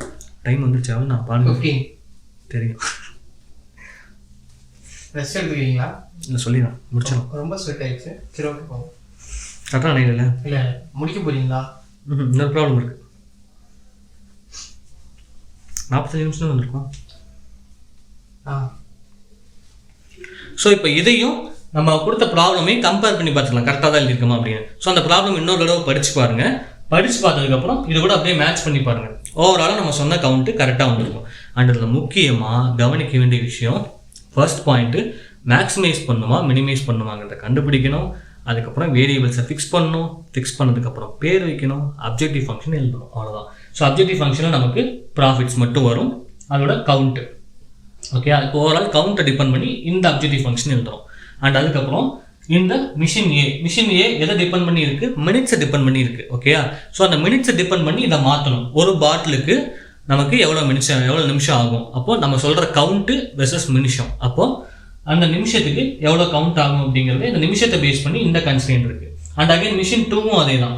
அவங்க கொடுத்துருக்க கவுண்ட்டு ஒரு நிமிஷத்துக்கு எத்தனை பாட்டிலோட கவுண்ட்டை பேஸ் பண்ணி கொடுத்துருக்காங்க. நம்ம மினிட்ஸை பேஸ் பண்ணி இது எழுதணும். ஓகே, பாட்டிலோட கவுண்ட்டை பேஸ் பண்ணி கூட எழுதலாம். அதுதான் இங்கே X1 ஆல்ரெடி இருக்கு. அப்போ நமக்கு நமக்கு இங்கே மினிட்ஸ் தான் வந்து கன்ஸ்ட்ரெயின்ட். அதில் தான் சிக்கல் வருது. பாட்டில் தான் நம்ம இப்போ தெரியாது, அதுதான் நம்பர் ஆஃப் பாட்டில்ஸ் நம்ம கண்டுபிடிக்கணும். ஓகே, ஸோ அப்போ இதை வந்து நம்ம மினிட்ஸை பேஸ் பண்ணியிருக்கா. இப்போ மூணாவது இந்த கன்ஸ்ட்ரெயின்ட் வாங்க. இது மினிட்ஸை பேஸ் பண்ணிலாம் கிடையாது. எதை பேஸ் பண்ணியிருக்கு? அவுன்ஸ்னா எத்தனை லிட்டர் தேவைப்படுது. ஸோ அப்போ கன்ஸ்ட்ரெயின்ட் மாறுதா? ஒன்று மினிட்ஸை பேஸ் பண்ணியிருக்கு, இன்னொன்று லிட்டர்ஸ் பேஸ் பண்ணியிருக்கு, அண்ட் இன்னொன்று பாட்டிலோட கவுண்ட்டை பேஸ் பண்ணியிருக்கு.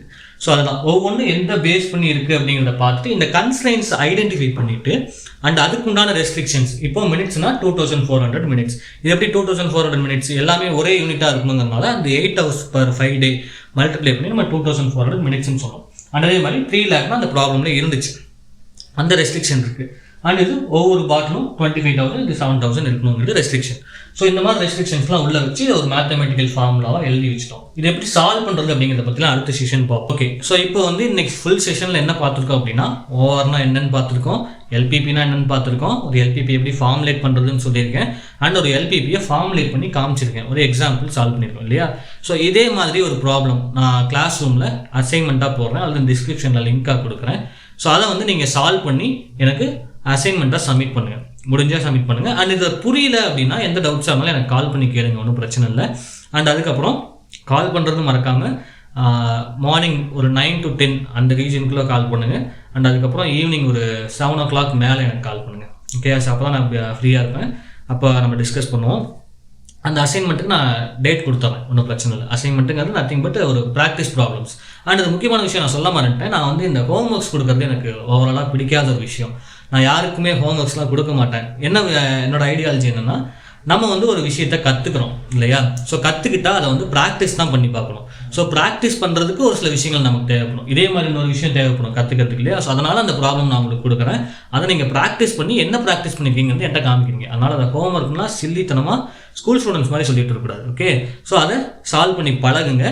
அண்ட் ஐ ஹோப் இது உங்களுக்கு புரிஞ்சிருக்குன்னு நினைக்கிறேன். புரியலனாலும் ஒன்றும் பிரச்சனை இல்லை, மறுபடியும் இந்த வீடியோ யூடியூப்ல தான் இருக்கும், நீங்கள் மறுபடியும் ஃபர்ஸ்ட்லேருந்து பொறுமையாக பாருங்கள், அல்லது எங்கே புரியல அங்கே மட்டும் பாருங்கள். நான் வேணால் டைம் ஸ்டாம்ப்ஸ் கொடுக்குறேன், வேலைக்கு ஆகாதுன்னு நினைக்கிறேன், செக் பண்ணி பார்க்குறேன். ஸோ முடிஞ்சால் டைம் ஸ்டாம்ப்ஸ் கொடுக்குறேன், இல்லாட்டி நீங்கள் இதை அப்படியே ஃபுல்லாக பாருங்கள். அண்ட் அவ்வளோதான், இதோட இந்த ஃபர்ஸ்ட் செஷன் முடிச்சுப்போம். இது எப்படி இருந்துச்சு அப்படின்ற மாதிரி ஒரு ஃபீட்பேக் நான் கிளாஸ் ரூமில் போஸ்ட் பண்ணுறேன், அதை நீங்கள் கொடுங்க. அதை பொறுத்து நம்ம இம்ப்ரூவ்மெண்ட்டு அல்லது ஏதாவது வேணும்னா பண்ணிக்கலாம். ஸோ இது எல்லாத்துக்குமே புதுசாக தான் இருக்கும், ஒரு ஆள் கஷ்டமாக இருக்கும், 1 hour உட்காந்து வாட்ச் பண்ணுறது கஷ்டமாக இருக்கும்.